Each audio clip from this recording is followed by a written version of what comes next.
Star Wars. Okay, so we've got the Han Solo movie coming up in a month or so, a couple of months. I don't even know. And they keep announcing new trilogies that they're doing. There's a trilogy coming out by Rian Johnson, and they've given the Game of Thrones guys a Star Wars trilogy. There's also a Boba Fett standalone movie and a new TV series directed by Jon Favreau, I think. That's what I've heard anyway. I've not looked in the past hour. There's probably 50 more now. So this video is going to be my ideas for Star Wars spin-off movies. This is for you, Kathleen Kennedy. If you like any of these, you can have them for free. Just put me on the credits. It will be sorted. Okay, so Jon Favreau is involved in one. What I was thinking is, he directed the movie Chef, about the chef who has a breakdown in his restaurant, and he has to go off and find himself. He gets a food truck. My pitch for a Star Wars movie: Dexter Jettster spin-off film. After the Empire kills all the Jedis and takes over, Dexter Jettster doesn't have the business anymore to run his 50s diner. Obviously, it's where all the Jedi went to get their burgers or whatever. So he has to run away, and he sets up a space food truck, like a spaceship where he cooks food. And he travels between planets. It's a great chance to do some world building. We can see some planets we've never been to before. We can see some planets we have been to, which will be a good excuse for some fan service. He stops off on Endor, and it's like, hey, who wants to buy a burger? And all the Ewoks are like, what? And he's like, hey, don't ask me, this planet's rubbish. And he leaves. But yeah, it's a great opportunity to go visit some old favourites and some new places, guided by our four-armed weird protagonist. The climax of the movie. Do you remember in Ratatouille where they have to serve the horrible food critic? The Emperor comes into the food truck. He's like, bring me a burger. Dexter has to serve him the best burger of his life, or he'll get forced choked to death or something. Actually, that wouldn't be a bad ending either. Dexter Jettster was awful. At least he was memorable though. Four-armed diner man. That's pretty cool. My second idea: there must be sports in the Star Wars universe. I looked it up on Wikipedia, and there are barely any sports with any information on them. We invent a new space sport. Maybe it's football, but there's no gravity or something. In episode 2, there's a sport being played on the TV with robots or whatever. We invent a sport. We have an underdog space sports movie. We've got a team of misfit aliens, and they're all rubbish.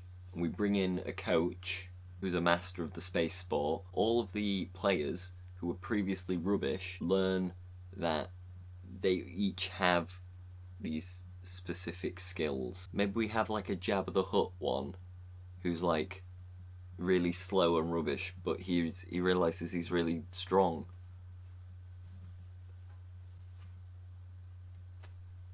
I don't know. I don't know enough about the different Star Wars species. Maybe there's a Wookiee in it. He's not strong like other Wookiees. He can't rip someone's arms off, and he's self-conscious about that. But by the end of the movie, he learns that he has other talents. There you go. Put that in. Maybe there's a Gungan. They're gangly. They're not so good out of water, and they've got these big gross tongues that get in the way, and by the end of the movie they realise they're still useless. We didn't want Gungans back. Number 3, right, this one, we're going with the times. Superhero movies are huge.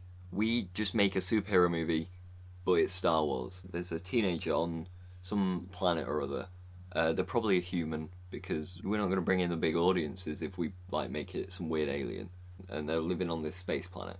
It probably looks like Earth. They discover that they have the Force, but they don't know it's the Force. And then we just have the whole regular superhero movie arc where they learn to use their powers. In the first half, we introduce a crap villain. In the second half, that they have to beat. And then they learn to control their powers a bit better. And we save the day. It should be easy. Disney owned Star Wars and Marvel. Just get some of your Marvel movie writers to do this for you. And then, at the end of the movie, you have Sam Jackson come in, and he's like, I'm here to talk to you about the Jedi Initiative. And then, he's the Nick Fury of this universe as well. Brings together all the Jedi. Perfect. Cinematic universe right there. Superheroes and Star Wars. Sell 1 million tickets. My fourth idea, Attack of the Clones and Revenge of the Sith. We saw Jedi place, and there's all these kids training. Jedi still live there when they're old, which means somewhere there's a bunch of teenagers who are Jedis. Jedi? Is that the plural? It's a high school comedy, but in the Jedi Academy. Jedi Temple, Jedi something. I don't know enough about Star Wars. So we have all the standard like tropes of the thing. Our protagonist is like a nerdy outsider. They fancy the popular kid. There's a space jock who's mean to them. We can have cameos from all of our favourite Jedi. Maybe they have a class taught by Ki-Adi-Mundi with his big stupid cone head. Yoda's in the movie, because of course he is. I think the big premise of the film is that there is a Jedi party. One of the kids is throwing a Jedi party, like a regular party, but for Jedi. And maybe the kids have to like sneak out of the academy to go to the party. I like to imagine a scene where they're like sneaking out, and Yoda knows what's going on, and he's like, "Have fun, they must," or something. Yoda's a cool dude. Like, he'd be fine with it. Yoda sneaks him some alcohol. Space alcohol, of course.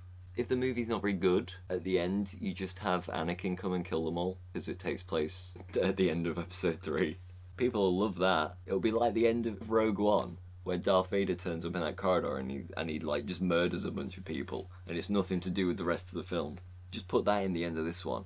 All of your new favourite characters from Jedi High School just get murdered at the end of the film. Number 5. So musicals are set during revolutions. Like, you get Les Mis and you get Hamilton, and I don't know a whole lot about musicals, but I'm sure there are other ones. Star Wars, episode 4, 5 and 6 are set during a galactic revolution. The rebels overthrowing the Empire. We just combine the two. Space, musical. I don't really have a whole lot more to say about this. I just want a Star Wars musical. I think it'll be really funny. Number 6. We have a lot of bounty hunters in the Star Wars universe. There's Boba Fett, there's Greedo, there's IG-88, who's like a robot man who looks like a dinosaur, Jango Fett, Zam Wesell. There's too many. We have a buddy cop movie, but it's bounty hunters. Obviously, one of them's got to be Boba Fett. Maybe the other one is IG-88, just because robots are funny. You remember Rogue One? There was a funny robot in it. We just do that with this character. Maybe they've got to like escort someone from somewhere to somewhere else, and it's like a small child, because we need a character to like in the movie. Boba Fett and IG-88 don't get along at first because one of them's a human, one of them's a robot. The robot's like completely logical, and he's a weird man. Boba Fett is just a ruthless murderer, but he's got a personality. Maybe we give him a personality. They learn to bond with the little girl, and by the end of the movie, we've got 2 dads. The movie's called 2 Dads. 2 Dads, a Star Wars story. Wouldn't that be good? And they bond, they learn to get along, they learn a little bit about life, and a whole lot about love. It's not a buddy cop movie at all, is it? It's a road trip movie. Oh, there's like a dad and like a stepdad, and the wife has like died or whatever, and they have to take the kid on like a road trip to Disneyland.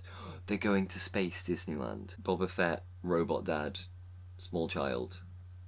Space Disneyland. Perfect. It's not Space Disneyland. It's Moron Mountain from Space Jam. Star Wars and Space Jam, same universe. Michael Jordan's there. Bugs Bunny is there. Boba Fett is there. Okay, so number 7. We've not really had any family movies yet. We're gonna have one.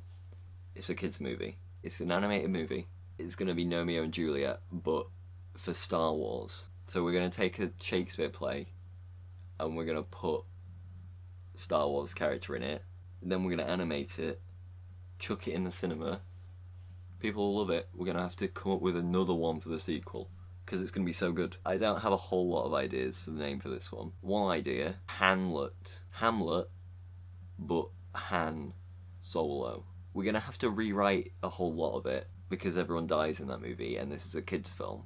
Ophelia is now Leia. Instead of Hamlet's dad dying, it's Obi-Wan Kenobi, and we can see his Force ghost that comes to talk to him. We have Darth Vader as, like, his cousin, I guess. Rosencrantz and Guildenstern are obviously R2-D2 and C-3PO. It's easy. The stuff writes itself. I don't know how we're gonna not kill everyone. Maybe we just do it anyway. All the characters die, and there's like, what? There's C-3PO and R2-D2 left over. Maybe Chewie's there. Chewie can be Horatio. Horatio survives the play, doesn't he? So they're the ones left over, and the kids just leave the theatre scarred for life. You can't beat it. This one doesn't even work as a title. The Two Gentlemen of Sebulba. We need a Sebulba spin-off movie. Much Windu about nothing. And it's a Mace Windu movie. He didn't do anything in the regular films apart from die. This would be great. This one will be easier because it's a comedy. We don't have to like cut all the characters dying. Mace Windu needs a love interest. It's obviously going to be Plo Koon or the dude who looks like a fish. Oh, we could just call it Mace Windu about nothing. That works as well. Brilliant. Perfect. As You Like, Sarlacc Pit. I don't think I'm getting anything better. So anyway, those are my 7 ideas for Star Wars spin-off movies. Kathleen Kennedy, if you fancy making any of those, just send me a DM on Twitter. We can sort something out. Obviously, I'll play the main character in any of these. I'll get my Dexter Jetster cosplay sorted out. I can do the space sports coach. I've got quite a range. Tweet at me, Kathleen Kennedy, and we can get something worked out.